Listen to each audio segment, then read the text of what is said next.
बिस्सलातु वस्सलामु अलैका या रसूलल्लाह व अला आलिका व अस्हाबिका या हबीबल्लाह। सलातु वस्सलामु अलैका या नबियल्लाह व अला आलिका व अस्हाबिका या नूरल्लाह।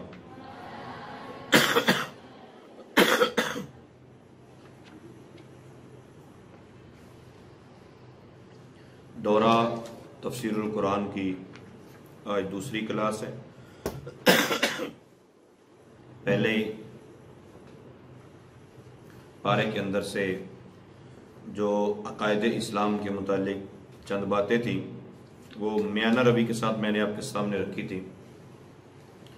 दूसरे पारे की इब्तिदा में अल्लाह ताला ने अपने महबूब पाक अलैहिस्सलातु वस्सलाम के फेल पर एतराज करने वालों को बेवकूफ कहा। नबी पाक सल्लल्लाहु ताला अलैहि वसल्लम ने पहले मदीने मुनव्वरा पहुंचकर बैतुल मक़दस की तरफ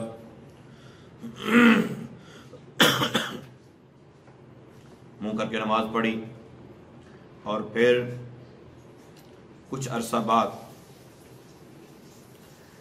अल्लाह ताला की इजाज़त से नबी पाक सल्लल्लाहु ताला अलैहि वसल्लम ने चेहरे को फेर कर किबले की जानिब कर लिया, मतलब खाना काबा की तरफ।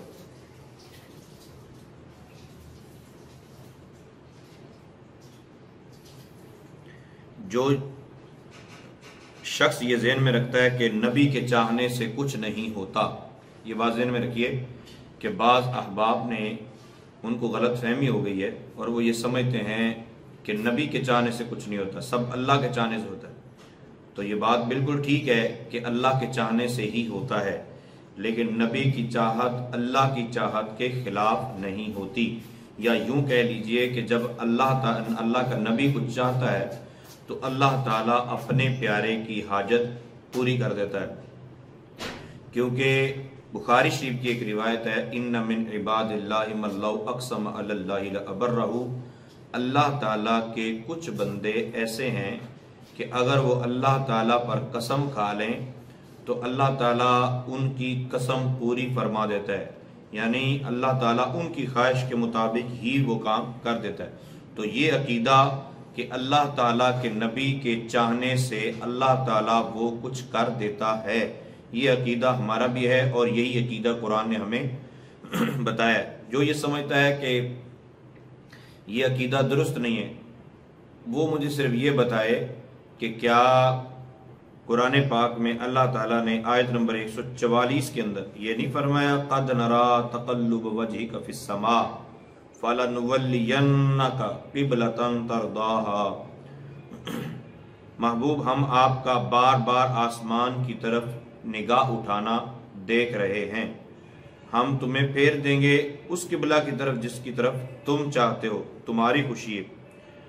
तो रसूल पाक सल्लल्लाहु ताला अलैहि वसल्लम की खुशी पर अल्लाह ताला ने बैतुल मक़दस को चेंज करके बैतुल्लाह मस्जिद हराम को किबला बना दिया। अच्छा, याद रखिएगा आयत नंबर 147 सूरतुल बकरा की आयत नंबर 147 के अंदर अल्लाह ताला इरशाद फरमाता है, अल्लज़ीना आतैनाहुमुल किताब यारिफूनहु कमा यारिफून अबनाअहुम। कि नबी पाक सल्लल्लाहु ताला अलैहि वसल्लम से पहले जितने भी लोग, जितने भी अंबियाए किराम आए हैं, जिनको हमने पहले किताबें दी, वो मेरे महबूब को इस तरह जानते हैं कमा यारिफून अबनाअहुम, जिस तरह अपने औलाद को जानते हैं। सोचने वाली बात है कि रसूल पाक सल्लल्लाहु ताला अलैहि वसल्लम पैदा हुए मक्के में, आप फिर 50 साल से ज़ायद अरसा मक्का मुकर्रमा में ही रहे और फिर उसके बाद मदीना मुनव्वरा तशरीफ़ ले गए। आज हमारा ज़हन ये बनाया जाता है कि नबी पाक सल्लल्लाहु ताला अलैहि वसल्लम को 40 साल से पहले ये नहीं पता था कि मैं नबी हूँ। रसूल पाक सल्लल्लाहु अलैहि वसल्लम को ये भी नहीं पता था, ये भी नहीं पता था, ये भी नहीं पता था, ये भी नहीं पता। इस तरह की बातें की जाती हैं। जबकि रसूल पाक सल्लल्लाहु अलैहि वसल्लम के तशरीफ़ लाने से पहले जो उम्मतें थीं उनको रसूल पाक सल्लल्लाहु अलैहि वसल्लम के बारे में इतना पता था जितना वो अपनी औलाद के बारे में जानते। तो कितना जानते थे ये मैं अभी अर्ज कर देता हूँ। तिरमिज़ी शरीफ की रिवायत है, नबी पाक सल्लल्लाहु अलैहि वसल्लम जब मुल्क शाम की तरफ तशरीफ़ लेके गए, ये 10 साल की कम बेश उम्र मुबारक थी आपकी, तो रसूल पाक सल्लल्लाहु अलैहि वसल्लम काफ़िले के साथ तशरीफ़ फरमा थे कि राहब अपनी कुटिया से बाहर निकला। रहबानियत का मतलब आप समझे ना, कि राहब का मतलब ये होता है कि उसको दुनिया से कोई सरोकार नहीं। पहले भी अरब के कबीले जाते आते रहते, चक्कर लगता रहता था, मगर वो कभी बाहर नहीं निकला। जब रसूल पाक सल्लल्लाहु अलैहि वसल्लम तशरीफ लेके गए तो राहब अपनी कुटिया से निकला और बाहर निकल के आके उन काफिले वालों में से ढूंढते ढूंढते डायरेक्ट नबी पाक सल्लल्लाहु अलैहि वसल्लम के पास पहुंचा। सरकार दो आलम सल्लल्लाहु अलैहि वसल्लम के हाथ को पकड़ा और कहने लगा, ए कुरैशियों, जानते हो ये कौन है? अब कुरैशियों के पास रसूल पाक सल्लल्लाहु अलैहि वसल्लम पैदा हुए, सरकार उनके पास रहे, सरकार को वो जानते थे। लेकिन उस राहब ने जो ये कहा तो सारे हैरान हुए। उसने कहा, हाजा सय्यदुल आलमीन, हाजा रसूल रब्बिल आलमीन, ये जहानों के रब का रसूल भी है, ये जहानों का सरदार भी है, और इसको अल्लाह ताला ने रहमतल लिल आलमीन बना के भेजा भी। अब सोचने वाली बात यह है कि उनको कैसे पता था। फिर इसी रिवायत के अंदर तिरमिज़ी शरीफ की ये किताबुल मनाकिब में आती है, इसी रिवायत के अंदर ये बात भी है कि वहीं उस राहब के पास कुछ लोग आए यहूदी, वो रसूल पाक सल्लल्लाहु अलैहि वसल्लम को कत्ल करना चाहते थे। तो रसूल पाक सल्लल्लाहु अलैहि वसल्लम के पास मतलब आगे सरकार भी वहाँ थे, तो राहब से वो बातें कर रहे कि हमारे कुछ टोलियों की सूरत में ना गिरोह मुख्तलिफ रस्तों पे आए हैं कि उनको ये बताया गया है कि आखिरी नबी इस सफ़र पे आ रहा है, तो हम उसको कत्ल करने आए। तो फिर राहब ने उनको समझाया। सवाल जो मैं ये करना चाहता हूँ वो ये है कि अल्लाह फरमाता है उनको रसूल पाक सल्लल्लाहु अलैहि वसल्लम के बारे में इतनी इंफॉर्मेशन थी जितनी कि वो अपनी औलाद के बारे में जानते, तो उनको कैसे पता? असल मामला ये है कि नबी पाक सल्लल्लाहु अलैहि वसल्लम के तशरीफ लाने से पहले पहली उम्मतों के नबी और पहली उम्मतों के नबियों के से बातें सुनकर फिर उनके उलमा रसूल पाक सल्लल्लाहु अलैहि वसल्लम की आमद के इतने तज़किरे करते थे, इतनी शान बयान करते थे हमारे नबी की।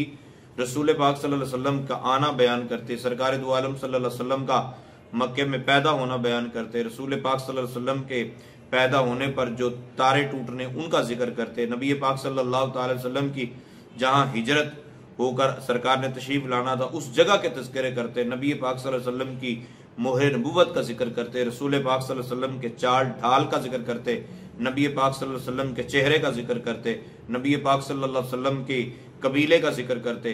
तो पहले उम्मतों के नबी पाक सल्लल्लाहु अलैहि वसल्लम की आमद के जलसे करते रहे, जिसकी वजह से उनको ये पता था कि रसूल पाक सल्लल्लाहु अलैहि वसल्लम की ये कैफियत होगी और रसूल पाक सल्लल्लाहु अलैहि वसल्लम दुनिया में जलवागर होंगे।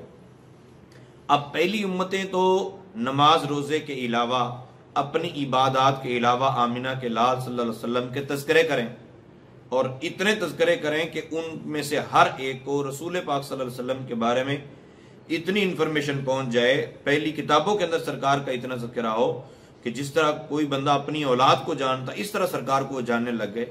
तो आज अगर हम नमाज रोजे के अलावा जो हज, ज़कात, उशर वगैरह, इसके अलावा अगर हम नबी पाक सल्लल्लाहु अलैहि वसल्लम की आमद के जलसे करें, नबी पाक सल्लल्लाहु अलैहि वसल्लम की विलादत के जलसे करें, नबी पाक सल्लल्लाहु अलैहि वसल्लम के मीलाद को सेलिब्रेट करें, नबी पाक सल्लल्लाहु अलैहि वसल्लम की आमद के तज़किरे करें और सुने, तो ये तरीक़ाकार कुरान और सुन्नत के खिलाफ नहीं, बल्कि ये पहले अंबियाए किराम की भी सुन्नत है, जिनके वो नबी नहीं थे जिनको उन पर ईमान लाना जरूरी नहीं था, क्योंकि जब आते सरकार तब ईमान लाना था। तो जब उन्होंने रसूल पाक सल्लल्लाहु अलैहि वसल्लम के तज़किरे किए हैं तो हमें तो अल्लाह फरमाता है लक़द मन्नल्लाहु अलल मुमिनीना इज़ बअस फ़ीहिम रसूला, मैंने अपने महबूब को तुम्हारे अंदर भेज के मोमिने तुम्हारे ऊपर एहसान किए, मोमिनीन पर एहसान किए। तो जिन पर एहसान हुए उनको तो शुक्रिया ज़्यादा अदा करना चाहिए। लिहाजा नबी पाक सल्लल्लाहु अलैहि वसल्लम की आमद को सेलिब्रेट करना, नबी पाक सल्लल्लाहु अलैहि वसल्लम की विलादत को सेलिब्रेट करना, नबी पाक सल्लल्लाहु अलैहि वसल्लम की आमद के तज़किरे करना, 12 रबीउल अव्वल को जुलूस की सूरत बनाना, नारा रिसालत लगाना, रसूल पाक सल्लल्लाहु अलैहि वसल्लम की तारीफ व तौसीफ करना, ये कुरान के बिल्कुल ऐन मुताबिक है, ना के मुखालिफ है। हाँ, नाम आप कोई भी रख सकते हैं, आप तहफ़्फ़ुज़ नमूस रिसालत कॉन्फ्रेंस रख लें, नबी पाक सल्लल्लाहु अलैहि वसल्लम के किसी भी हवाले से आप कोई भी कॉन्फ्रेंस का नाम रख के तो आप वो सेलिब्रेट कर सकते हैं। ये बिल्कुल जायज़ और दुरुस्त है। जो बंदे मना करते हैं वो शैतान के बहकावे में, अल्लाह ताला उनको शैतान के चुंगल से आज़ादी नसीब फरमाए। इसके बाद आ गया आयत नंबर 151। रब ताला ने इरशाद फरमाया कमा अरसलना फीकुम रसूलन मिनकुम यतलू अलैकुम आयातिना, जिस तरह हमने तुम में एक रसूल भेजा है जो तुम ही में से है और वो तुम पर हमारी आयतें तिलावत फरमाते हैं, वयुज़क्कीकुम और तुम्हें पाक करते हैं, वयुअल्लिमुकुमुल किताब वल हिकमा और तुम्हें किताब व हिकमत सिखाते हैं, वयुअल्लिमुकुम मा लम तकूनू तालमून फिर तुम्हारी कैपेसिटी के मुताबिक जो तुम नहीं जानते मेरा महबूब तुम्हें वो बता देता है। मतलब जिसका हमें इल्म नहीं होता महबूब वो इल्म हमें देते हैं, जिसका हमें पता नहीं होता महबूब वो हमें बताते हैं। अच्छा, कमाल यह है कि अल्लाह ताला का इल्म वो मुहीत नहीं है, मुहात नहीं है, उसका इहाता नहीं हो सकता। अल्लाह ताला का इल्म गैर मुतनाही, उसको शुमार ही नहीं किया जा सकता। अब अल्लाह ताला ने अपने महबूब पाक अलैहिस्सलाम को फरमाया वअल्लमका मा लम तकुन तालम वकान फदलुल्लाहि अलैका अज़ीमा। ये आगे जाके जब बाकायदा आयत आएगी तो उसमें मैं आपको इसकी निशानदेही भी कर दूंगा। आपने कल की वाली क्लास में ये पढ़ा था कि आदम अलैहिस्सलाम को अल्लाह ताला ने कायनात की हर चीज का नाम भी बताया और वो चीज भी दिखाई। ठीक है, तो ये आदम अलैहिस्सलाम का इल्म है, लेकिन ये इल्म दे के अल्लाह ताला ने ये नहीं फरमाया कि आदम अलैहिस्सलाम पर कोई बहुत बड़ा फजल किया, लेकिन महबूब को फरमाया महबूब जो आप नहीं जानते थे वो आपको आपके रब ने सिखाया और ये अल्लाह ताला का आप पर बहुत बड़ा फजल है। तो जिसको अल्लाह ताला सिखा कर ये कहे कि ये बहुत बड़ा फजल है, उस इल्म का अंदाजा कोई कैसे लगा सकता है। बल्कि आप ये सुनिए कि अल्लाह ताला ने रसूल पाक सल्लल्लाहु अलैहि वसल्लम को कायनात का इल्म अता फरमाया, जर्रे जर्रे का इल्म अता फरमा दिया। ये मतलब नहीं है कि अल्लाह के पास बस इतना इल्म था तो इतना ही नबी पाक सल्लल्लाहु अलैहि वसल्लम को अता फरमा दिया। मैं ये कहता हूं कि अल्लाह ताला ने महबूब पाक अलैहिस्सलातु वस्सलाम को कायनात के जर्रे जर्रे का इल्म अता फरमाया है, लेकिन इसके बावजूद जिस तरह समुंदर के अंदर से आप सुई को डुबोएं और सुई को डुबो के बाहर निकालते हैं, तो जितना सुई के डुबोने से समुंदर में फर्क पड़ता है, अल्लाह ताला के इल्म में इतना भी फर्क नहीं पड़ा और इतना भी अल्लाह ताला के मुकाबले में हम नहीं ला सकते। तो रसूल पाक सल्लल्लाहु अलैहि वसल्लम को जो अल्लाह ताला ने इल्म अता फरमाया, हमारी प्रॉब्लम यह है कि हम कहते हैं कि 5 चीजों का इल्म अल्लाह के पास, बस ये 5 चीजों का इल्म अल्लाह के पास। अब ये अगर नबी को मिल गया तो फिर अल्लाह के पास क्या रह जाएगा, माज़अल्लाह। ये तरीका कार ठीक नहीं है। अल्लाह ताला के इल्म के खजाने वसी हैं, हम उनको शुमार ही नहीं कर सकते। ठीक है, हम तो रसूल पाक सल्लल्लाहु अलैहि वसल्लम के इल्म को शुमार नहीं कर सकते कि नबी पाक सल्लल्लाहु अलैहि वसल्लम का इल्म कितना है। बुखारी शरीफ की रिवायत में है, नबी पाक सल्लल्लाहु अलैहि वसल्लम ने खुतबा दिया। आप खुतबा देते रहे, नमाजों के औकात में नीचे उतरते, फिर खुतबा देते रहे, यहां तक कि रसूल पाक सल्लल्लाहु अलैहि वसल्लम ने इब्तिदाए मखलूक से लेकर इतना बयान किया कि जन्नती जन्नत में दाखिल हो गए, जहन्नमी जन्नत में दाखिल हो गए।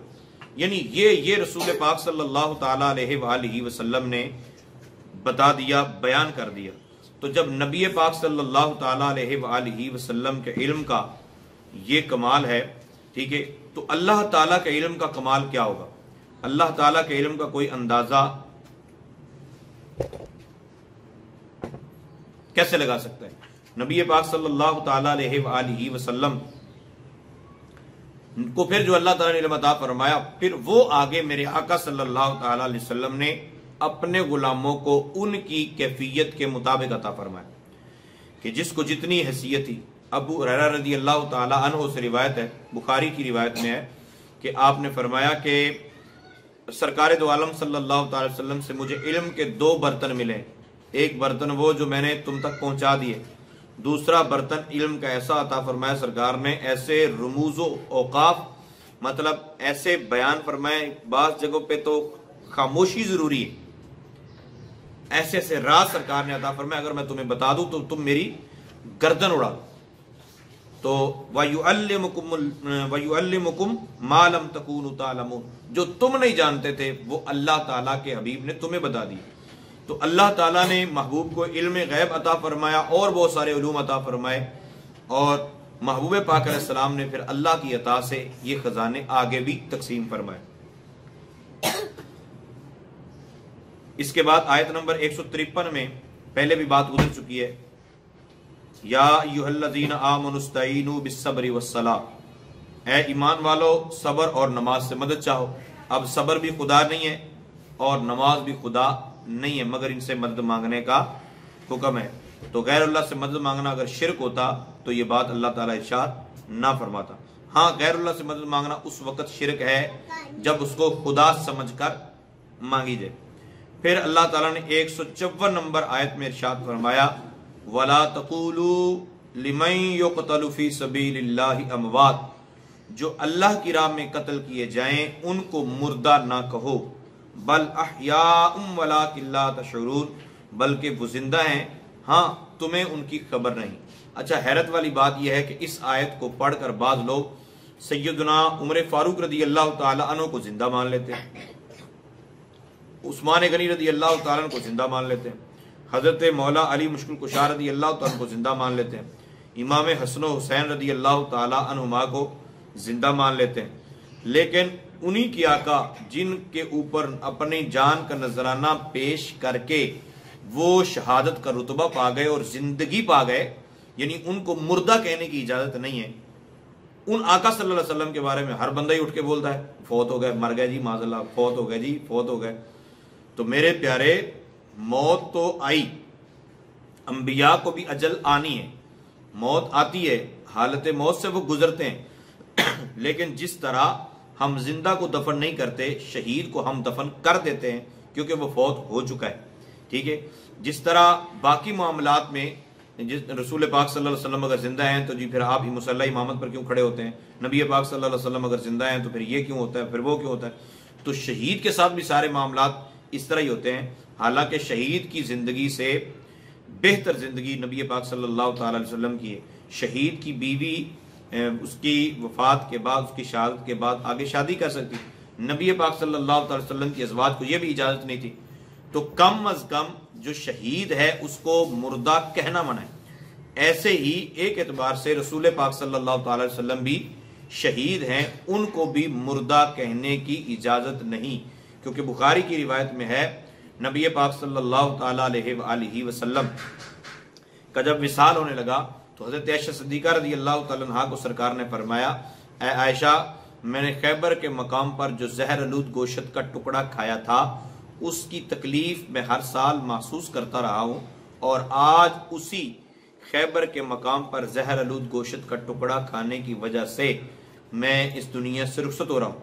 तो मैदान जंग में जख्मी और फिर उस जख्म की वजह से दुनिया से रुखसत, तो मतलब नबी पाक सल्लल्लाहु अलैहि वसल्लम को शहादत का रुतबा भी अल्लाह ताला ने अता फरमाया। अगर इस एतबार से भी आए तो जो शहीद होता है उसको मुर्दा कहने की इजाजत नहीं होती। बाकी रहेगी आने जाने की बात, तो बुखारी शरीफ की रिवायत है, हजरत मूसा अलैहिस्सलाम अपनी कब्र से निकले, बैतुल मक़दस पहुंचे, बैतुल मक़दस से निकले और छठे आसमान पर पहुंच गए। अगर मूसा अलैहिस्सलाम जा सकते हैं अपनी वफात के बाद भी और 50 नमाजों में से 45 मुआफ करवाने में कोशिश कर सकते हैं और हमारी मुश्किल कुशाई कर सकते हैं, तो फिर रसूल पाक सल्लल्लाहु ताला अलैहि वसल्लम जो अपनी उम्मत से बहुत ज्यादा मोहब्बत करते हैं वो ये ताकत क्यों नहीं रखते? अल्लाह अक्ल सलीम अता फरमाए।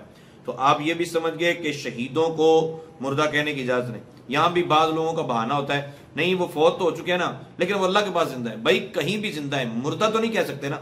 बात सिर्फ इतनी है, जब शहीदों को मुर्दा नहीं कह सकते तो जिनके नाम पर जान का नजराना पेश करने की वजह से उन्होंने ये दर्जा पाया, उनको मुर्दा कहने की कैसे इजाजत हो?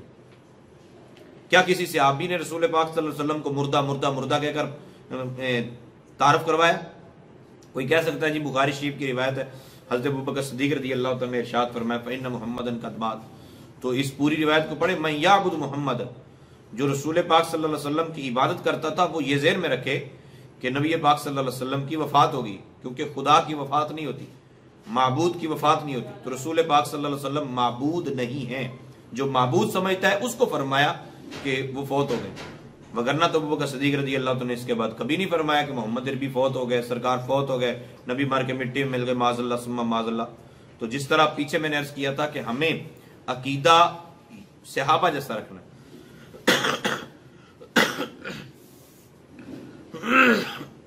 अब आगे आइए, आयत नंबर 165, ये लिखते जाइएगा, आयत नंबर 165 सूरतुल बकरा की।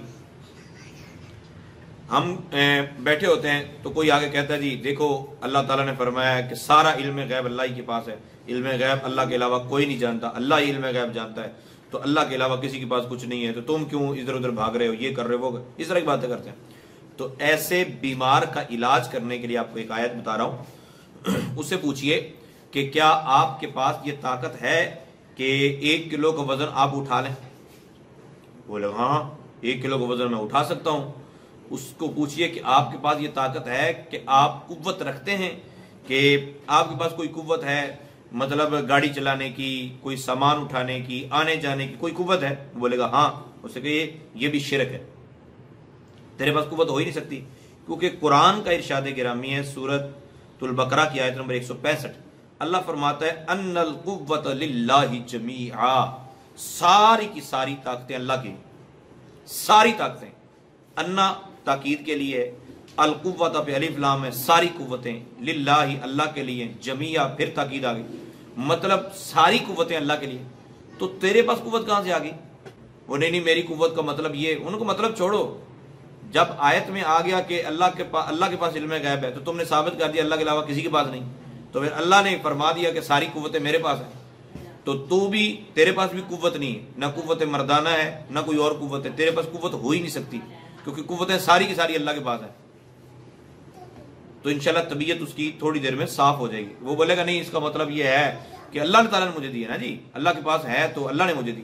तो हाँ यही तो हम कह रहे हैं कि इल्म गैब अल्लाह ही के पास है, अल्लाह ताला ही जानता है, लेकिन अल्लाह ताला की अता से उसके महबूब भी जानते हैं, अल्लाह ताला ने उनको अता फरमाया। इसके बाद आयत नंबर 168 सूरतुल बकरा की आयत नंबर 168, अल्लाह ताला के इरशाद फरमाता है या अय्युहन्नासु कुलू मिम्मा फिल अर्दि हलालन तय्यिबा, कि ए ईमान वालो, ए लोगो, खाओ जो कुछ जमीन में हलाल पाकीज़ा है, मतलब जो कुछ अल्लाह ताला ने पाकीज़ा चीज पैदा की है वो खा लो। भाई खीर कैसे हराम हो गई? हलवा कैसे हराम हो गया? सिर्फ हलवा शब बरात को पका तो इसलिए हराम हो गया, खीर 11वीं वाले दिन पकी तो इसलिए हराम हो गई। ला हौला वला कुव्वता इल्ला बिल्लाहिल अलिय्यिल अज़ीम। अल्लाह ताला अक्ल सलीम अता फरमाए। पाक चीज को नापाक कहना या हराम कहना ये अक्लमंदी नहीं है। आप आयत नंबर 173 देखिए, आयत नंबर 173 अल्लाह ताला फरमाता इन्नमा हर्रमा अलैकुमुल मैतत वद्दम वलहमल खिंज़ीर वमा उहिल्ल बिही लिगैरिल्लाह। अल्लाह ताला ने हराम करदा चीजों को बयान किया। कौन कौन सी चीजें हराम है? पहला मुर्दार हराम है, नंबर 2 खून हराम है, नंबर 3 सूअर का गोश्त हराम है, नंबर 4 वो जानवर जो गैरुल्लाह का नाम लेकर ज़बह किया जाए वो हराम। अब हमारे बाज़ अहबाब गलत फहमी की बिना पर, ये मैं हुस्न ज़न की बिना पर कह रहा हूँ, उनको गलत फहमी होती है या कम अज कम वो जाहिल होते हैं, उनको पता ही नहीं होता कि हम क्या कह रहे हैं और किस बात के बारे में कह रहे हैं। वो इस आयत को लेकर, इतनी सी आयत उन्होंने रटी हुई और सबको बताया हुआ है कि देखो जो जिस पर गैरुल्लाह का नाम आ जाए वो चीज़ हराम, जिस पर गैरुल्लाह का चीज़ नाम आ जाए वो चीज़ हराम। इसका मतलब ये हुआ कि जो मज़बह खाने बने होते हैं, स्लाटर हाउस बने होते हैं, स्लाटर हाउस के अंदर 10-15 जानवर ज़बह किए पड़े। एक बंदा आके पूछे यार ये जानवर किसका है, बोले ये जानवर रशीद का है। लो जी पहला तो हराम हो गया ना। फिर दूसरा जानवर ये किसका है, बोले ये फलां का ज़बह वो पड़ा, ये भी हराम हो गया। तो जिस पर गैरुल्लाह का नाम आता गया वो जानवर हराम होता गया। अकल है कि नहीं है, ये कोई बात है करने वाली। असल मसला ये है, आप तमाम ये बात ज़हन नशीन कर लीजिए कि वमा उहिल्ला बिही लिगैरिल्लाह का तर्जमा जो ये करता है कि जिस पर गैरुल्लाह का नाम आ जाए वो जानवर वो चीज हराम है, ये तर्जमा दुरुस्त नहीं है। दुरुस्त तर्जमा आप लिख लीजिए, नोट कर लीजिए। दुरुस्त तर्जमा ये है कि जिसको ज़बह करते वक्त गैरुल्लाह का नाम लिया जाए, जिस जानवर को ज़बह करते वक्त गैरुल्लाह का नाम लिया जाए वो जानवर हराम है। किसी ने ज़बह करते वक्त बिस्मिल्लाह अल्लाहु अकबर की बजाय बिस्मि अब्दुल कादिर जिलानी, बिस्मि अब्दुल कादिर जिलानी जिलानी जिलानी जिलानी ये कर दिया तो जानवर हराम हो जाएगा। इसके अलावा आपने बिस्मिल्लाह पढ़ के जानवर को ज़बह किया और फिर चाहे पूरी उम्मत का नाम ऊपर आ जाए वो जानवर हराम नहीं होता। और ये बात मैं जो कह रहा हूं ये 1 नहीं 2 नहीं 5 नहीं 10 नहीं बल्कि कम अज कम एक मरतबा मुझे जरूरत पड़ी थी तो 300 से जायद तफासीर के अंदर ये बात मौजूद है कि वमा उहिल्ला बिही लिगैरिल्लाह, बल्कि ये 3 मकामात पर और भी आता है, कुरान पाक में दीगर मकामात पर भी आता है टोटल कि गैरुल्लाह का नाम जिस पर लिया जाए वो चीज हराम है, वो जानवर हराम। तो वो जानवर हराम होता है जिसको ज़बह करते हुए गैरुल्लाह। अब खीर तो ज़बह भी नहीं की जाती, हलवा तो ज़बह भी नहीं किया जाता। 3, 7, 40वें पे जो नाम आता है कि फुला के साले सवाब के लिए, वो तो ज़बह भी नहीं किए जाते। अब केला ज़बह किया जाता है, कोई सेब कोई ज़बह किया जाता है, लेकिन अकल से पैदल लोग वो इसको और अंदाज और रंग दे के इसको बयान करते हैं। अल्लाह ताला अकल सलीम अता फरमाए। तो जिसको ज़बह करते वक्त गैरुल्लाह का नाम लिया जाए वो चीज हराम है, इसके अलावा कोई चीज हराम नहीं होती। रसूल पाक सल्लल्लाहु ताला अलैहि वसल्लम ने खुद जानवर को लिटाया और फिर पूरी उम्मत का नाम लिया, अल्लाहुम्मा तक़ब्बल मिन मुहम्मदिन व मिन आलि मुहम्मदिन व मिन उम्मति मुहम्मदिन सल्लल्लाहु अलैहि वसल्लम। मौला ये मेंढा मेरी तरफ, मुस्लिम शरीफ की रिवायत में भी है कि ये मेंढा मेरी तरफ से कबूल फरमा, मेरी आल की तरफ से कबूल फरमा, मेरी उम्मत की तरफ से कबूल फरमा। तो पूरी उम्मत का मेंढे पर नाम आया और मेंढा हराम तो नहीं हुआ। तो फिर 7वें 40वें खाने कैसे हराम हो जाएंगे भी? जो पाक चीज है उसको हराम नहीं कहना चाहिए। हाँ, ज़बह करते वक्त गैरुल्लाह का नाम लिया जाए तो वो चीज हराम हो जाती है। और किसी मुसलमान के बारे में आप ये नहीं कह सकते कि फलां मुसलमान ने फलां का नाम लेकर इसको ज़बह किया, अल्लाह महफूज फरमाए। इसी तरह सहाबी ने कुआं खुदवाया, ये अबू दाऊद शरीफ की रिवायत अपनी वालदा के इसाले सवाब के लिए, तो कुआं खुदवाया तो उस कुएं के ऊपर नाम लिया गया हाज़िही लिउम्मे साद, ये कुआं साद की माँ के लिए, मतलब लोग इससे पानी पीते रहेंगे और साद की माँ को सवाब मिलता रहेगा। इसी तरह फिर पूरा बाग जो है वो सदका किया हज़रत साद रज़ी अल्लाह ताला अन्हु ने, तो ये बुखारी शरीफ की रिवायत है। तो उस बाग 1000 साल तक वो बाग बाकी रहा, इमाम इब्न जौज़ी ने लिखा है। तो फिर उस बाग से भी फल लोग खाते रहे और सवाब वहां पहुंचता रहा। तो सबको पता था ये साद की माँ के लिए। तो मतलब ये नहीं होता कि फौत शुदा या कब्र में जो है तशरीफ फरमाए वो निकल के आके वो ये खाना खाएंगे। मतलब ये होता है कि खाएंगे लोग और इसाले सवाब जिसके लिए हम कर रहे हैं उस तक पहुंच जाएगा। और ये कुरान और सुन्नत के मुताबिक है, उसके खिलाफ नहीं है। और आज की क्लास के हवाले से आखिरी बात जो मैं अर्ज करने जा रहा हूं वो भी बड़ी इंटरेस्टिंग है कि अल्लाह ताला इरशाद फरमाता है आयत नंबर 186 में, व इज़ा सअलका इबादी अन्नी फइन्नी करीब उजीबु दाअवतद दाई इज़ा दआन ए महबूब जब तुमसे मेरे बंदे मेरे बारे में पूछें, मतलब अल्लाह के बारे में कुछ पूछना है, अल्लाह को ढूंढना है, अल्लाह तक पहुंचना है, तो पूछना किससे है? महबूब से पूछना है। महबूब रास्ता बताएंगे, खुद ही ना मुंह उठा के चल पड़े।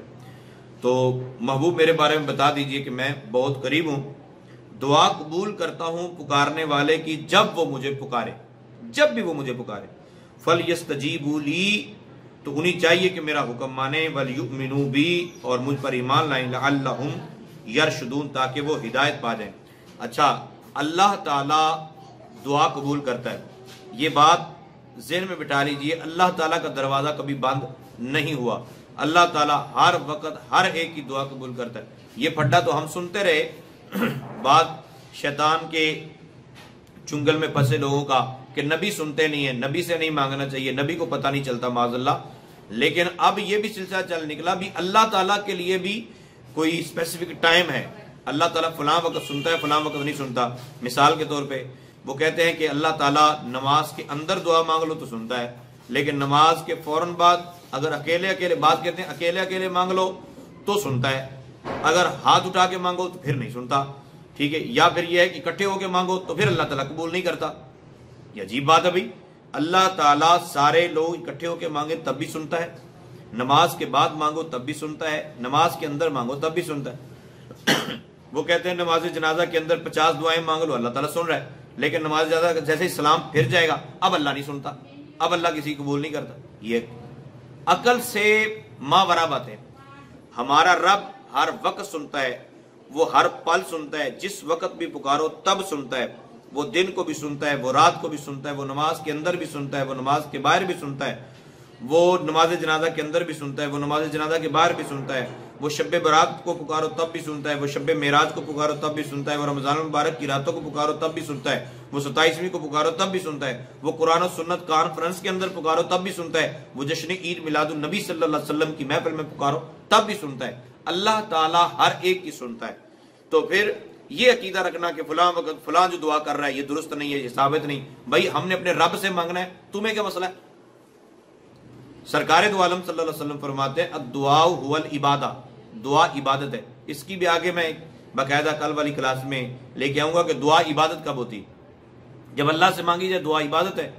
ठीक है, तो अल्लाह ताला से दुआ मांगना इबादत, और लोग इबादत से मना कर रहे होते हैं।